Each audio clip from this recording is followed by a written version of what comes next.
ਤੇ ਉਹ ਮੈਂ ਬੈਠਾ ਸਿਗਰਟ ਪੀ ਰਿਹਾ ਸਾਂ ਤੇ ਅਚਾਨਕ ਮੇਰੀ ਘੜੀ ਤੇ ਨਜ਼ਰ ਪਈ ਤੇ ਉਹ 10:05 ਹੋ ਗਏ ਸਨ ਤੇ ਜਿਹੜੀ ਸੈਕਿੰਡਸ ਵਾਲੀ ਸੂਈ ਸੀ ਉਹ ਕੜਕ 12 ਤੇ ਆਈ ਹੈ ਤੇ ਮੈਂ थैंक यू सो मच। और अगेन बहुत बहुत शुक्रिया, आपने वक्त निकाला, आप तशरीफ लाए। नहीं जी, काम ही यही है। नहीं फिर भी ਕਾਈਆਂ ਦੇ ਬੱਚੇ ਜਿਹੜੇ ਹੁੰਦੇ ਨੇ ਨਾ ਉਹ ਘਾਹ ਹੀ ਖੋਤਰਦੇ ਹੁੰਦੇ ਨੇ। वाह, नहीं लेकिन ਤੁਹਾਨੂੰ ਫੜਨਾ ਫਿਰ ਵੀ ਮੁਸ਼ਕਿਲ ਹੈ। ਨਹੀਂ ਨਹੀਂ ਮੁਸ਼ਕਿਲ ਹੈ ਜ਼ਰਾ ਆਪ ਸਾਰਾ ਜ਼ਿੰਦਗੀ ਜਿਹੜੀ ਹੈ ਨਾ ਜੀ ਕੁਝ ਉਸੂਲਾਂ ਤੇ ਗੁਜ਼ਾਰੀ ਹੈ। ਮੈਨੂੰ ਯਾਦ ਹੈ ਮੈਂ ਹਮੇਸ਼ਾ ਦੁਆ 3 ਗੱਲਾਂ ਦੀ ਮੰਗਦਾ ਹੁੰਦਾ ਸਾਂ ਰੱਬ ਅੱਗੇ।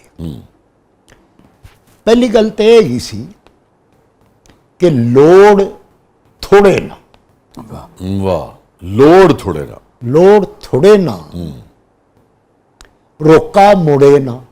वाह वाह वाह, ਲੋੜ ਥੋੜੇ ਨਾ, ਰੋਕਾ ਮੁੜੇ ਨਾ ਤੇ ਬਹੁਤਾ ਜੁੜੇ ਨਾ। वाह वाह वाह, ਕਿ ਇਹ ਚੀਜ਼ਾਂ ਅਗਰ ਜ਼ਿੰਦਗੀ 'ਚ ਸ਼ਾਮਿਲ ਹੋ ਜਾਣ, ਜੇ ਬੰਦੇ ਦੀ ਲੋੜ ਹੀ ਪੂਰੀ ਨਾ ਹੋਵੇ ਤੇ ਉਹਨੇ ਤੇ ਪਰੇਸ਼ਾਨ ਹੀ जी ਰਹਿਣਾ, हाँ, सारी जिंदगी हफ्ते ही रहना नहीं। ਹਫਦੇ ਰਹਿਣਾ ਹੈਗਾ। ਤੇ ਹਫਦਾ ਤੇ ਮੈਂ ਰਿਹਾ ਵੈਸੇ नहीं मिलन तो बाद भी हफ्ता रहता क्योंकि मजीद के ਕਿਉਂਕਿ ਜ਼ਿੰਮੇਦਾਰੀਆਂ ਬੜੀਆਂ ਸਨ। ਭੈਣਾਂ, ਵਾਲਿਦ ਸਾਹਿਬ ਦੀ ਜ਼ਿੰਦਗੀ 'ਚ ਕਿਸੇ ਦਾ ਵੀ ਵਿਆਹ ਨਹੀਂ ਹੋਇਆ ਸੀ, ਖੈਰ ਨਾ 5 ਸਨ। ਇੱਕ ਛੋਟਾ ਭਰਾ ਸੀ, ਬੇਵਾ ਮਾਂ ਸੀ ਜਿਹੜੀ ਕਿ ਉਸ ਵਕਤ ਸਿਰਫ 35 ਸਾਲ ਦੀ ਸੀ। ਵਾਲਿਦ ਦਾ ਤੇ ਮੇਰੀ ਵਾਲਿਦਾ ਦਾ ਬੜਾ ਫਰਕ ਸੀ, ਡਿਫਰੈਂਸ ਸੀ।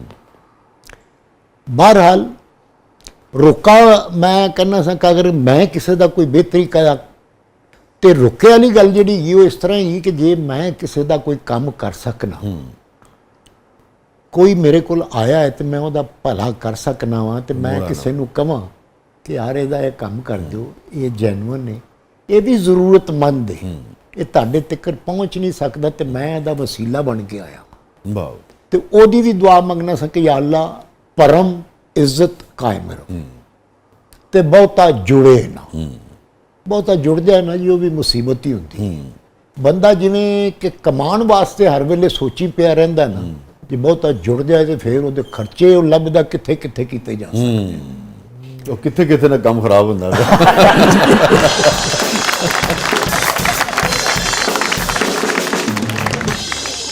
ये जो इरफान साहब आपकी नस्ल में हम देखते हैं कि हम आपको सभी कब से देख रहे हैं, माशाल्लाह, अल्लाह ताला आपको सलामत रखे, मगर ये जो विजडम है ना, जिंदगी का शऊर है जी, और हिकमत की और दानाई की गुफ्तगू है, ये ऐसा नहीं कि अब आप तकरीबन 70 बरस के हो रहे हैं तो अब हमें आपको सुनने ये को आपको मिलती किसने है तो ਤੁਸੀਂ ਮੈਨੂੰ 60 ਸਾਲ ਤੋਂ ਕੰਮ ਕਰ ਰਹੇ ਹੋ ਤੁਸੀਂ। ਇਸ ਤਰ੍ਹਾਂ ਹੁਣ ਓਪਨ ਤੇ ਨਾ ਕਰੋ।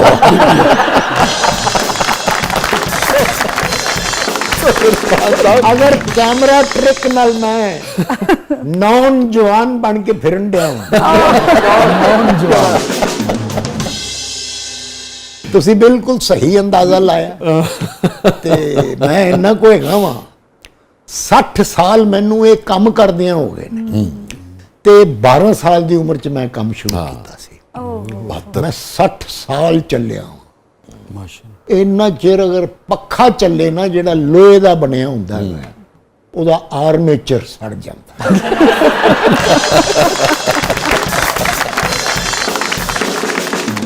मगर मैं चल रहा। माशाअल्लाह, माशाअल्लाह, अल्लाह ताला आपको ऐसे ही सलामत रखे, ऐसे ही जरखेज रखे। भला हुआ।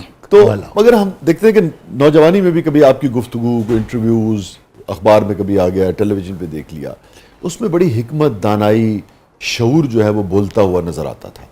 इसके पीछे क्या रास्ता? ये दानाई मेरी नहीं है, शऊर मेरा नहीं है। मैं शऊर वाले लोगों में बैठता रहा हूँ और दाना लोगों में बैठता रहा हूँ, तो वहाँ से ये सब कुछ मैंने सीखा। मेरी कोई तालीम ज़्यादा नहीं है, मैं अपने बच्चों से कम पढ़ा लिखा हूँ, लेकिन उनको मैंने अपनी जितने कथारसिस थे कि मैं इतना पढ़ता, मेरे वालिद की ये ख्वाहिश थी कि मैं उस कॉलेज में पढ़ता, मगर गुर्बत आड़े आती रही, क्योंकि वो सिर्फ आर्टिस्ट थे, اور آرٹسٹ اپنے آپ میں رہنے والے.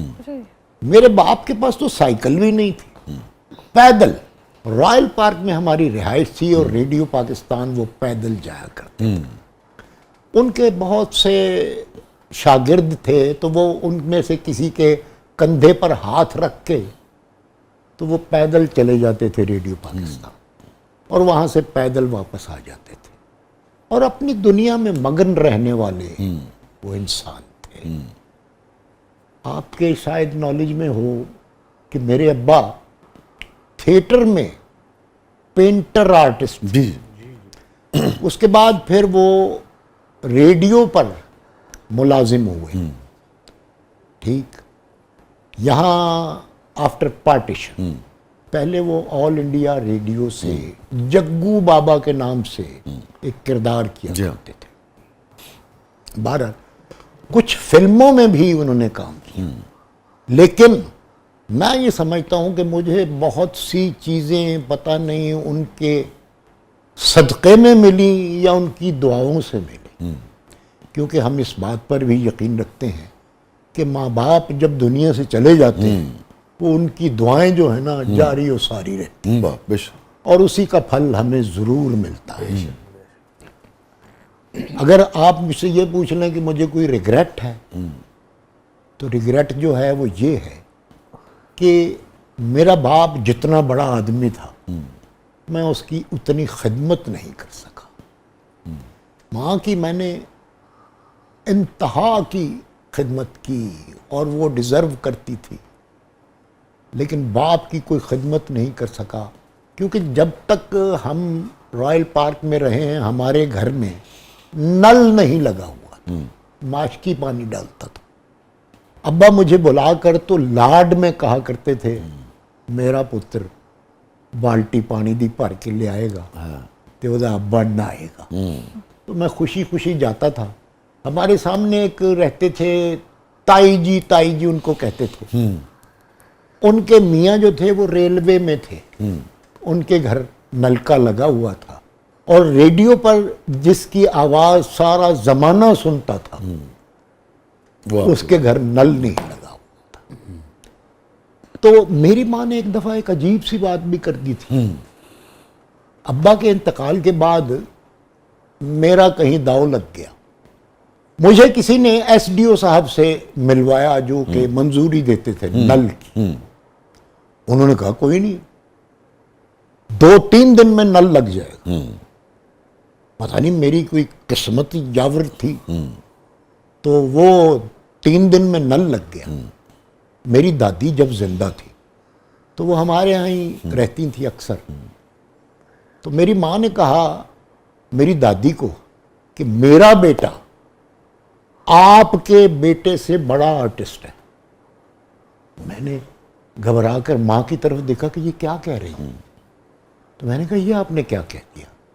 کہنے لگی ہاں صحیح کہہ رہی ہوں بیٹا، تیرا باپ تو ساری زندگی نل نہیں لگوا سکا، تو بڑا ہو گیا ہے آرٹسٹ، تو نے نل لگوا دیا. تو میں نے کہا نہیں یہ نہیں، انہی کا نام لے کر میں نے لگوایا. تو ایسے بھی واقعات آئے زندگی میں. اور یہ فرمائیے گا کہ جب والد صاحب آپ نے بتایا کہ آپ 8ویں میں تھے، تقریباً 12 برس کے تھے. ہاں جی. اور اس وقت انتقال ہوا اور تبھی سے پھر آپ نے کام شروع کر دیا. جی مجھے کچھ اور کام آتا نہیں تھا، اور آتا تو وہ بھی نہیں تھا جسے کرنے کے لیے میں ریڈیو اسٹیشن چلا گیا. بڑا فائدہ آپ کا. والدہ پھر کس عمر تک حیات رہی ہیں آپ کے ساتھ؟ والدہ 85 ایئرز کی ہو کر تو ان کا 50 سال ابا کے بعد وہ زندہ رہی. تو خوب ساتھ آپ کو ماشاءاللہ ان کا. جی مجھے اللہ نے بڑا موقع دیا ان کی خدمت کرنے کا. شکر ہے. اور عجیب سی بات ہے پیو میرا جلندر دا سی، ماں میری دلی دی سی. اچھا ہاں جی. تو ایسے کر کے تھوڑا انتقال بھی ٹھیک ہے گا. شین خاف میرا آواز کردہ شین. ہاں تو انتقال بولے تو میں باقاعدہ محسوس کیتا، میں کہ ایڈی، پھر میں سوچا میں کہ چونکہ تھوڑے شبد ٹریننگ کے لیے اچھی سی نال منہ چوں نکل گیا.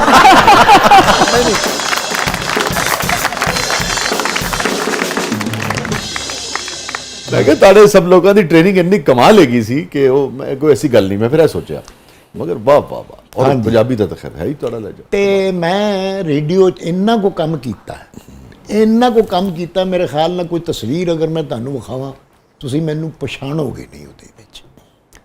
ਮੈਂ ਭੁੱਖਾ ਰਹਿੰਦਾ ਹੁੰਦਾ ਸਾਂ, ਉਹ ਇੰਨਾ ਹੁੰਦਾ ਹੀ ਨਹੀਂ ਸੀ ਕਿ ਸਵੇਰੇ ਡੱਬਾ ਅਸੀਂ ਵੀ ਲੈ ਕੇ ਜਾਈਏ। ਹਾਂ। ਤੇ ਇੱਕ ਆਰਟਿਸਟ ਸਨ, ਅੱਲਾਹ ਤਾਲਾ ਉਹਨਾਂ ਨੂੰ ਵਰੀਕ ਰਹਿਮਤ ਕਰੇ, ਅਲਤਾਫੁਰ ਰਹਿਮਾਨ। ਅੱਛਾ। ਉਹ ਜਿਹੜੇ ਸੌਤੀ ਅਸਰਾਤ ਦਿੰਦੇ ਹੁੰਦੇ ਸਨ ਰੇਡੀਓ ਦੇ ਡਰਾਮਿਆਂ ਵਿੱਚ, ਔਰ ਉਹ ਆਰਟਿਸਟ ਵੀ ਸਨ।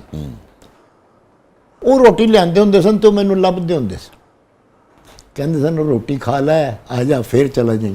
ਕਿਉਂ ਕਿ ਮੈਂ ਸਕੂਲ ਬਰਾਡਕਾਸਟ, ਔਰਤਾਂ ਦਾ ਪ੍ਰੋਗਰਾਮ, ਉਹਦੇ ਡਰਾਮਾ ਹੋਣਾ, ਉਹ ਵੀ ਕਰਨਾ। ਉਸ ਤੋਂ ਬਾਅਦ ਬੱਚਿਆਂ ਦੇ ਪ੍ਰੋਗਰਾਮ ਵਿੱਚ ਮੈਂ ਹੁੰਦਾ ਸਾਂ। ਇੱਕ ਫਕਾਹੀਆ ਕਾਲਮ ਹੁੰਦਾ ਸੀ, ਉਹ ਰਾਤ ਨੂੰ 10:05 ਤੇ ਮੈਂ ਪੜ੍ਹਨਾ ਹੁੰਦਾ ਸਾਂ ਲਾਈਵ। ਔਰ ਉਹਦੇ ਵਿੱਚ ਇਹ ਹੁੰਦਾ ਸੀ ਕਿ ਕਾਸਮੀ ਸਾਹਿਬ ਦਾ ਕਾਲਮ ਹੁੰਦਾ ਸੀ, ਹਰਫੋ ਹਿਕਾਇਤ। ਅਹਿਮਦਦੀਨ ਕਾਸਮੀ ਸਾਹਿਬ। ਹਾਂਜੀ ਹਾਂਜੀ। सर ये फिकाया क्या होता है? मज़ाहिया, शगुफ्ता, शाइस्ता। कई लोग उसे मजाकिया भी कहते जी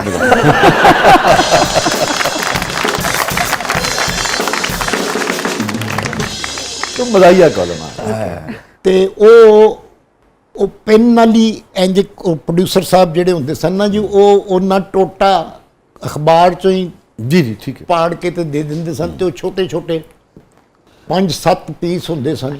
ਪੈਨ ਲਾ ਕੇ ਮੈਂ ਡਿਊਟੀ ਰੂਮ ਤੋਂ ਲੈ ਲੈਣਾ ਸਾਂ ਤੇ 10:05 ਤੇ ਮੈਂ 5 ਮਿੰਟ ਦਾ ਉਹ ਆਈਟਮ ਕਰਨਾ ਹੁੰਦਾ ਸੀ। ਉਹ ਹੁਣ ਸਾਦਾ ਤੇ ਸਾਰੇ ਪੜ੍ਹਦੇ ਹੁੰਦੇ ਸਨ।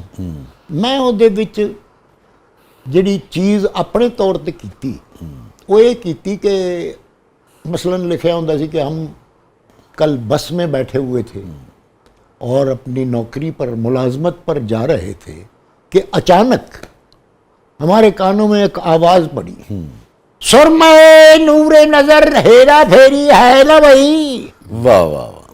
ਤੇ ਇਸ ਤਰ੍ਹਾਂ ਉਹ ਕਿਰਦਾਰ ਜਿਹੜੇ ਹੁੰਦੇ ਸਨ, ਉਹ ਮੈਂ ਕਿਰਦਾਰ ਬਣ ਜਾਂਦਾ ਸੀ ਤੇ ਲੋਕ ਬੜੇ ਸ਼ੌਕ ਨਾਲ ਸੁਣਦੇ ਹੁੰਦੇ ਸਨ। ਉਹ ਕਾਲਮ ਨੂੰ ਡਰਾਮਟਾਈਜ਼ ਕਰ ਦਿੰਦੇ। ਜੀ ਜੀ, ਡਰਾਮਟਾਈਜ਼। ਵਾਹ ਵਾਹ ਵਾਹ।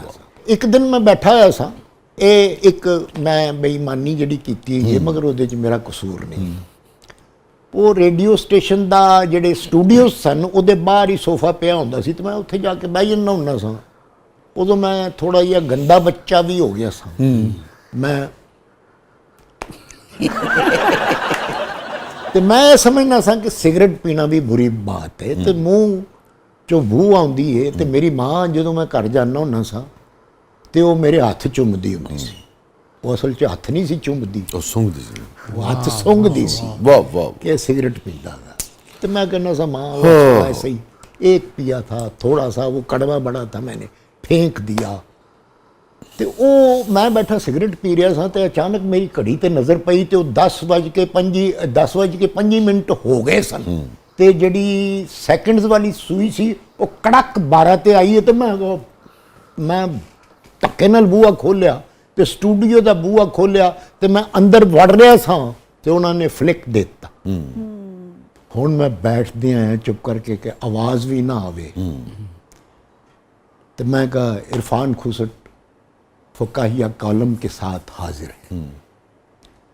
तो ਜਿਹੜੇ ਉਹ ਕਟਿੰਗਸ ਹੈਗੀ ਸੀ ਉਹ ਮੈਂ ਵੇਖੀ ਤੇ ਉਹ ਦੋ ਕੋਈ 30 ਕੁ ਸੈਕਿੰਡ ਦੇ ਹੈਗੇ ਸਨ, ਬਾਕੀ ਪਿੱਛੇ ਰਹਿ ਗਏ।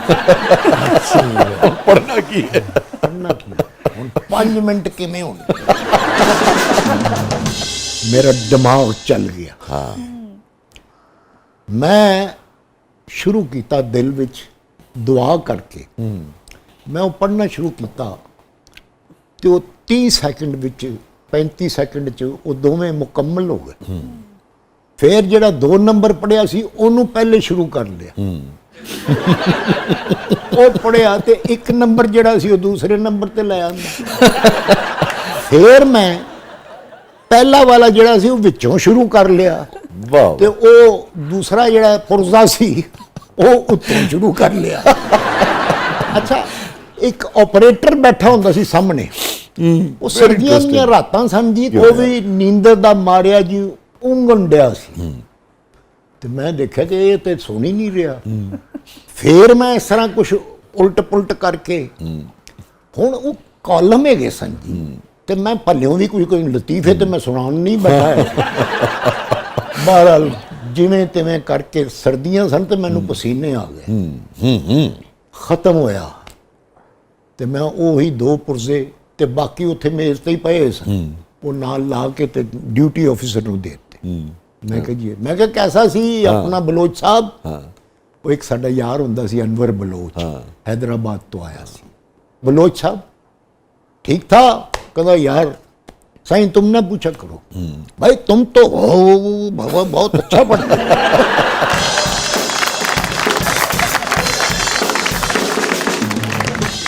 मैं जान बची सो लाखों पाए, लौट के बुद्धू घर को आए।